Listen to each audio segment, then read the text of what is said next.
Welcome, everyone. Another exciting Your Little Castle show. We're always highlighting the leaders and the people and the great establishments we have in our community. And so I was fortunate to have run into Ed Wheatley at I believe it was the induction for the St. Louis Hall of Fame, Right. Sports Hall of Fame. Right, because I'm part of it, yes. And you remember there, and I remember talking to you, and we chatted for a minute, and I said, "Holy cow, man, this is."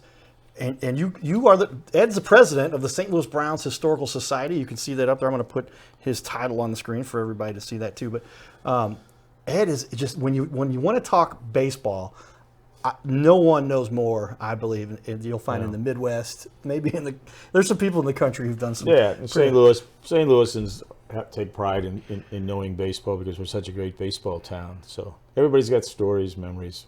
It's just fun being in St. Louis. The same way with our St. Louis Browns. They haven't played in 71 seasons, but we still gather hundreds and hundreds of people. Well over 400 come to our luncheons and our multiple events. We had a small event a week ago. We had almost 200 people. But there is no fan club historical society for the Brooklyn Dodgers, the New York Giants, the Philadelphia A's, the Boston Braves.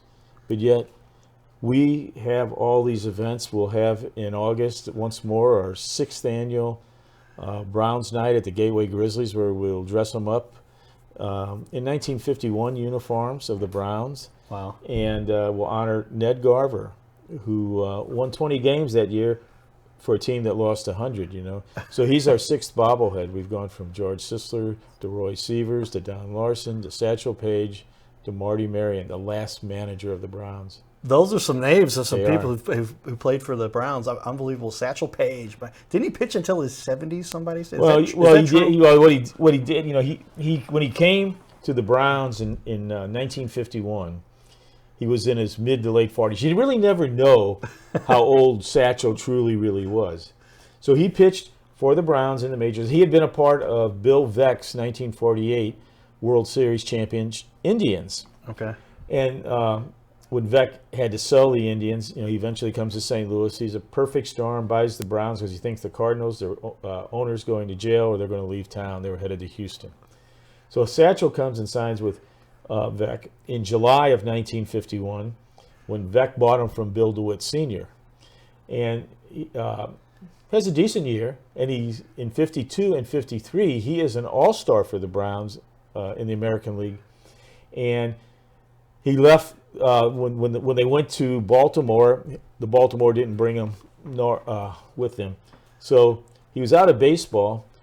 And in 1964, he pitches one more time for Kansas City Athletics. Athletics, okay. And he throws a one-hitter. Wow. He didn't pitch the whole game for like 6-7 innings. The only guy who got a hit off him was Carl Yastrzemski, who will be a batting champion, right? Right. So Yastrzemski came up and talked to him after the game. He said, "Well, kid, you got a hit off me. I had to do it because I let your dad get a hit off me." So, but he was down there for at least in his 60s. You would say he pitched in the major, but he would pitch in all these exhibition games. You're correct with the Atlanta Braves. When helping them, in their organization. I mean, Rich Sauget over the Gateway Grizzlies talks about catching and playing and batting against Satchel Paige when he was coming up. Yes, Rich was at the the Semi-Pro Baseball Hall of Fame at a table a few years ago. I got inducted into the Semi-Pro Baseball Hall of Fame a few years ago. That was kind of fun. And they finally brought the ceremony to St. Louis. So a few of us have been in since like 2015, but they didn't come to St. Louis till 2018 or something. Right. So we could all go there. And just the people just showed up from Rich Sauget was there. Now, I know he had so much to do with baseball. He's a big supporter of baseball in St. Louis. On the Illinois side over there. But he played a little bit too, he did, obviously. With Atlanta Braves organization, yes. Oh, really? Yes. Catcher. Okay. And he's always a fun guy. Oh, my God. He has stories. It's good, great night. We're over at the Grizzlies all the time. He's giving us his stories. That's right. And, the Grizzlies, man, they have a lot of great – one of the charities I work with there does an event there every year. Yeah. I MC that and get the bat on the field. I did that at Busch Stadium once, too. They had batters come up, and I brought in a big sponsor. Shout out to the Car Shield guys for that. And just there's this little community that works together. And, that's why I say we're the best baseball town in America, because it's not just about winning with the Cardinals and all their World Series championships, National League pennants, but it's the whole thing from Corey League starting and being created here in 1934. The great high school teams. Beaumont had more men in the major leagues than any high school in the late 40s and 50s. You can take that progression to Rittner and Jerry Royce and Ron Hunt and several others. Right. Lafayette today has been the big feeder. Right. We had great American Legion teams, and how many American Legion teams have won from St. Louis? We were pretty much a perennial in the American Legion championship games. And, today, senior baseball all over St. Louis, and we play all over the country. Well, you're still playing. Yeah, You're still just pitching. Came back from. You're in your late 30s now, I think. Yeah, something like that. I play other positions too, but I'll pitch. I'll play third base or outfield, depending on what we needed the game and what we did the day before. But yeah, we just came back from Florida. My team, my division, we won it all again. Really? So you still love the game. You still play. That's what St. Louis is about, playing baseball. I periodically get a call from somebody that says, they find out I played, and they say, how'd you do, Cal? I was like, well, I won the batting title a number of times for the whole league, and et cetera. But just baseball is it's ingrained in our culture right here, and I think it is so much of what makes St. Louis one of the best cities in the world to live in, and when you get to be involved with the Cardinals and what they do and everything. So let's jump in a little bit and talk a little bit about last year. We'll briefly touch on that, and some of the attributes, some of the things that contributed to a little more difficult season for the Cardinals. But I had people come to me all year long. What's wrong, Cowboy? What are you going to do to fix this? How do we change this? What's going on? And it's like, you guys, we're allowed to have 1 year bad out of every 20 or so seasons. I mean, we had a couple of seasons where we weren't great. But this was just finishing last place. That hasn't happened for a long time. No, I mean, but you're allowed to do that every once in a while. These other teams, they can't. They do that every other year. Well, yeah. I mean, people in St. Louis are spoiled. They expect you to Right. win every time, and sometimes the planets just don't align. Sometimes the game changes. There's variable changes. Sometimes it's simply injuries and aging out of your team, and you got to bring in that new influx. But I mean, if you go back to the 20s and 26 and 28, you go to the 30s and 30, 31, 34. Then in the 40s, 42, 43, 44, 46. Yeah. They said, what happened to 45? Musso went to the Navy. Nothing in the 50s. Came close to 1 year. 60s, you had 64, 67, 68. Nothing in the 70s. Yeah, Nothing 70s. really. Well, there were 2 seasons early. They like a game and a half out. So that was very close. But then the 80s, 82, 85, 87. Then, the 90s, close but no cigar. They introduced, we got into the playoffs. But, going to the World Series, 04, 06, 11, you get spoiled. Well, and it's also, people must understand, and the only way you made the playoffs is if you won the entire American Yes. League or National League at one point, and then they finally had divisions. You still had to win the division, and then wild card, now 2 or 3 wild cards, and it's almost half the teams make the playoffs. It's starting to be like hockey and, Yeah. and that. But, I mean, not until 69 did playoffs come in. Like you said, you had to win it or go home. And these players, it was either win it or go find a job because, they didn't make a lot of money. Yeah, there's pictures of Yogi Berra working at a suit shop. They said he worked at a clothing. One of my favorite stories, if you were a real good guy like Musil, you had a bowling alley and things. And certain other guys, you'd work for a car dealer because you would be an attraction to bring people in to look at cars. But a lot of these guys, and you talk about going back in time, we look out and we see the UPS, the FedEx, the Prime trucks driving through our neighborhood. But back in the 40s and 50s and early 60s, it would be you get a delivery. You'd go. They didn't have malls in those. You'd go to Famous Bar or Sticks, Bear and Fuller or Scruggs, Vanderbilt, Barney. If those bring back some names, and you just say have it delivered, or you'd call and say I want this, have it delivered.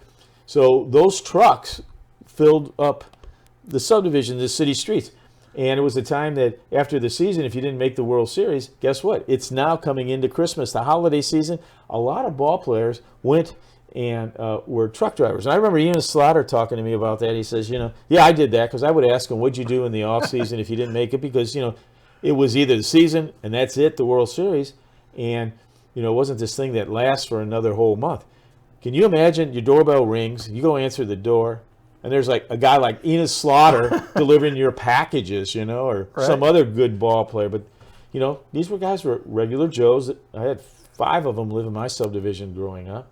And, they just didn't make a lot of money, but they had to get that job. I mean, it meant something. Well, they paved the way for a lot of guys who make a lot of money Now nowadays. it's a different Is that starting to come down? We're a little bit off the original topic, but is that starting to come down a little bit? People are holding out. Scott Boras is learning they can't just hold out to the last. I mean, a couple guys still sitting There's there right still now. a couple guys out there, and I think it's more this year. Maybe a little bit of a tangent on some things, and a lot of it has to do with television revenue, things we can get into. Yep. But, I mean, Ohtani, I don't think he worried about it. Yeah, he did but all right. no, I think a lot of it is, I wouldn't say they're coming down, they're being more cautious in what these teams are spending. The big guys got big monies, these 8-year, when a guy's making 25 to $45 million, and that's what the big range has been lately, a season. I mean, they're making between $500,000 to $1 or $2 million a start on some of these pitchers.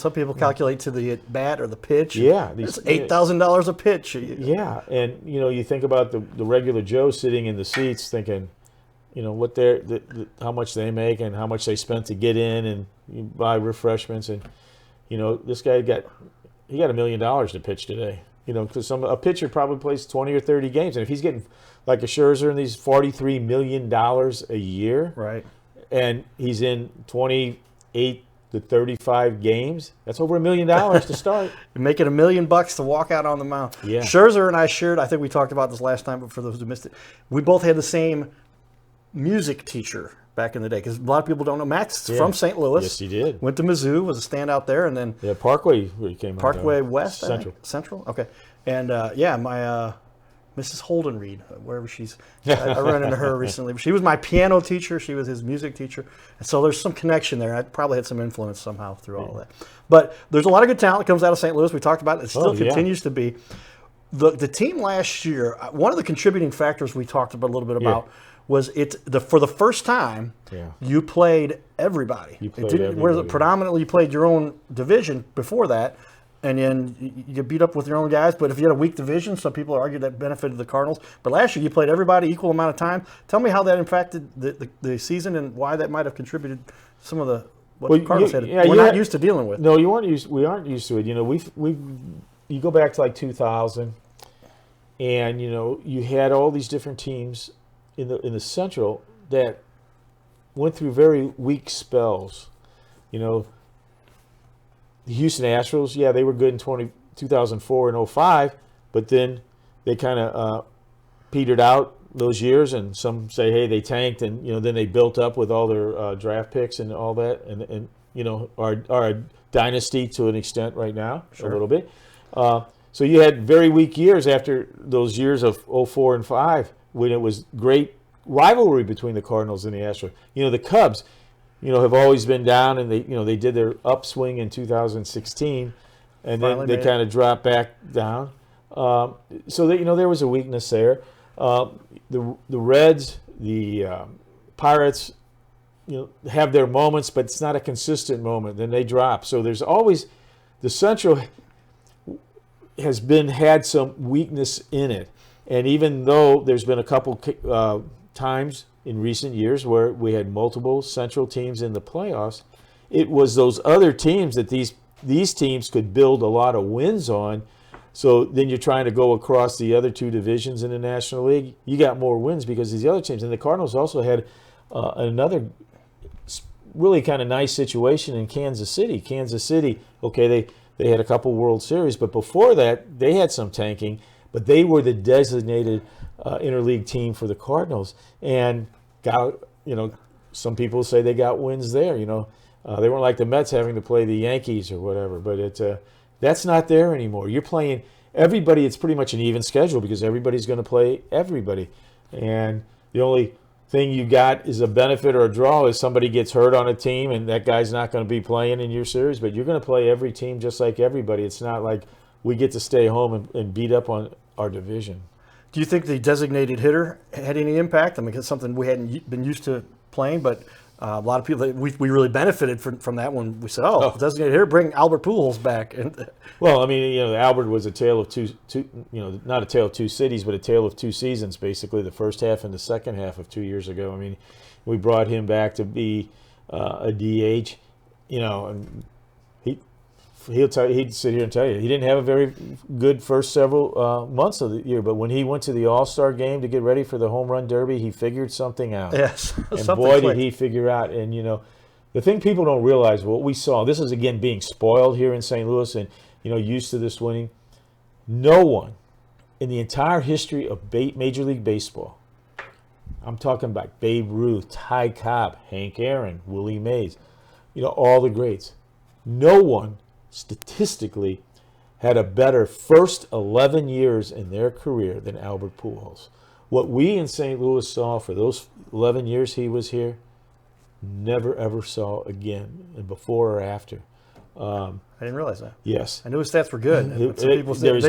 People kind of cherry pick some of their stats they'll put up. Yeah, and no, they're Albert across wasn't the as board. good at this, but Albert had the best. And then, miraculously goes to Los Angeles for 10 years, and he had injuries and things weren't working out, but came back.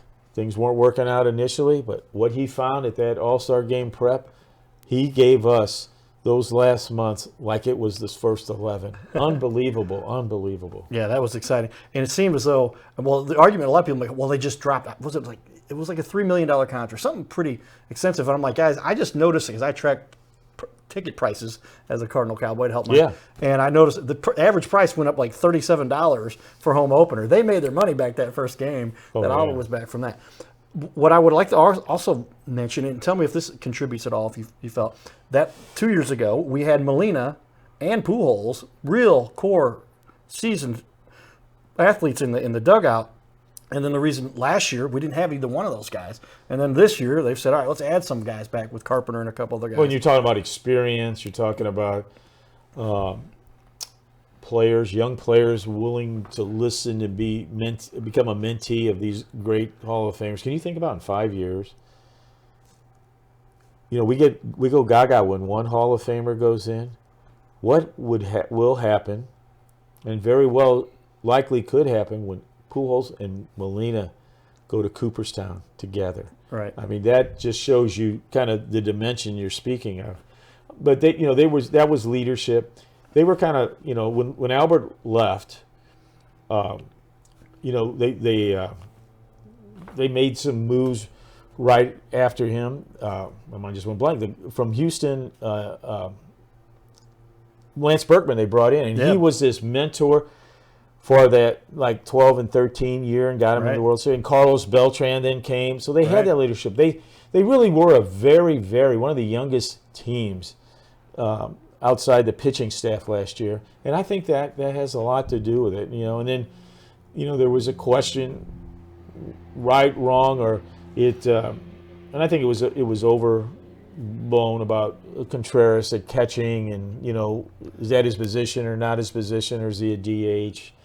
And that was sad. I mean, when you look at his second half of the year, that was his best second half of his career. Was it? Okay. Yeah. So, I think, Contreras is a good ball player. Right. And there was an argument that they had put Kisner in there a little bit, and they said, okay, you don't like Contreras, let's put Kisner in. Yeah. And their stats weren't quite as good even then. So they say it's not a catching issue. Well, you pitchers get it together a little bit. I mean, I think, I don't like making names, but there was a certain pitcher who was traded from the team towards the end of the year. He didn't even make the playoff roster of the team he was traded to. And, he had made some comments allegedly about being given signs of a pitcher. The pitch that he didn't throw, and it's like, I've been around some of the other the players and former players, and it's like, then why'd you throw it? You know how to say yes or no. Yeah, just shake your head. So, I mean, I think there was, you can say maybe there was a learning, but I also think it's still, a pitcher shouldn't blame the catcher. The pitcher still has to deliver the ball across the plate, and don't make those excuses. But there was a learning curve on these young kids and things. And there was also kind of like, who's at what position, not only on the infield. Is Edmonds at second base? Is Gorman at second base? Is Donovan at second base? Who's at short? And then you go out in the outfield and you had a little, which one, they were probably a little tense, like, if I don't do well, I may not be back in the lineup. So I think that, they've made some moves that subtracted a couple outfielders, infielders, and things were falling. So, hopefully you win steps in and can do well at shortstop. And, we the Cardinals' history, and it goes back to, what team has won the most Gold Gloves in baseball? In 1 year, or are you talking Total since total they time? first came out in Is it- 1957. It's the Cardinals. Is it the Cardinals? Ozzie Smith won 11 or 12 in a row, or 15 or yeah. something. He got 13.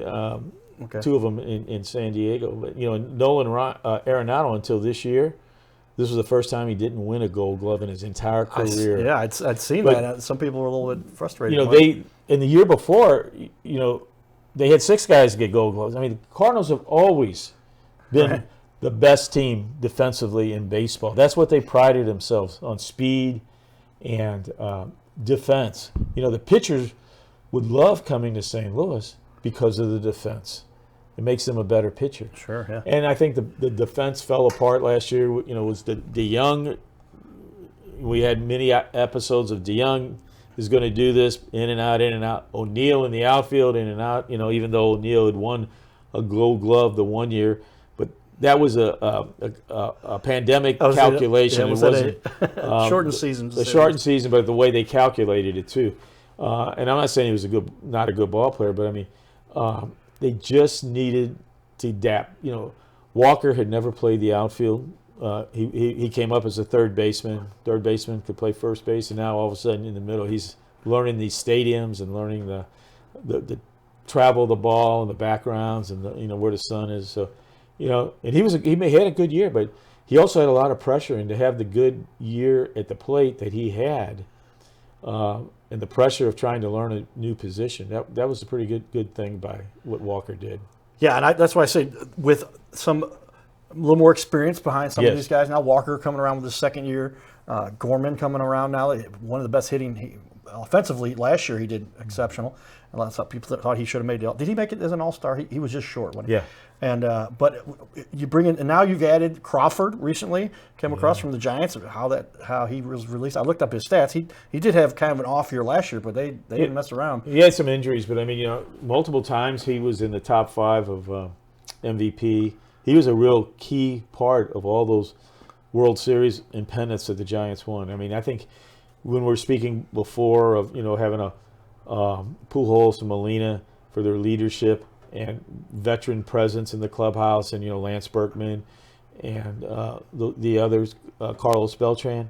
I think Crawford fits that point more than Matt Carpenter even. I think Crawford, he produced, he showed what level he plays, and he has high expectations, not just for himself, but everybody else on the team. Takes a little bit of pressure off of Wynn, because Crawford, obviously the shortstop for many years. I just didn't like seeing him come to the plate for the Giants because he could hit. Oh, he could. I mean, he put the ball in play, and those series that the Cardinals should have won, right, against San Francisco. He was a key part of those wins out there.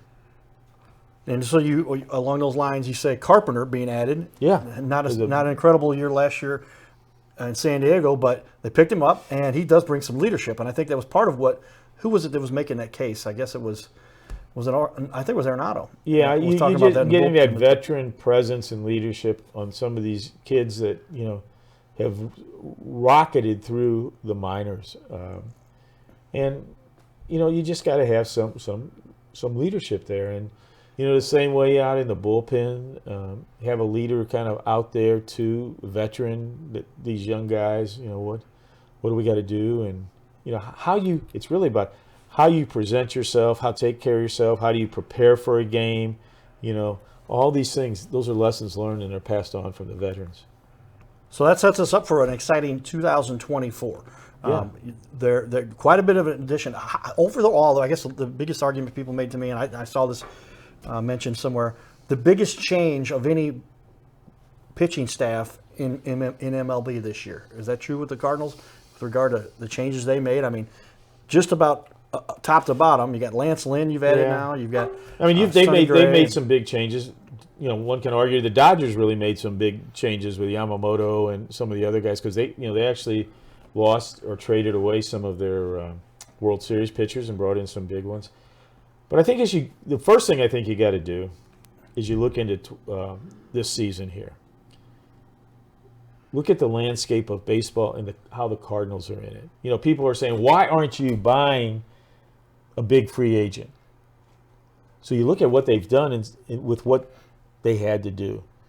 The Cardinals have a unique situation. They are one of the 17 teams that were part of the Diamond Vision Bally's television. So up until just a month or two ago, they didn't even have a guarantee that they had coverage for the full season. It was going to end in end of August, beginning of September. Well, now we know for sure they've got at the negotiated rate of their contract through September. Not all the other teams have that.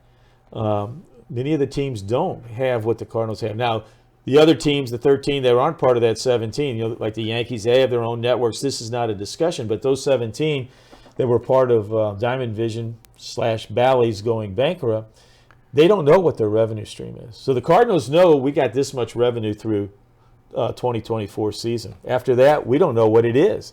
Is it going to be equal to what we've had in the past several years? Is advertising coming in less? Is there less dollars being paid on baseball than 6, 7, 8 years ago when these contracts were all signed as big money? That's to be seen.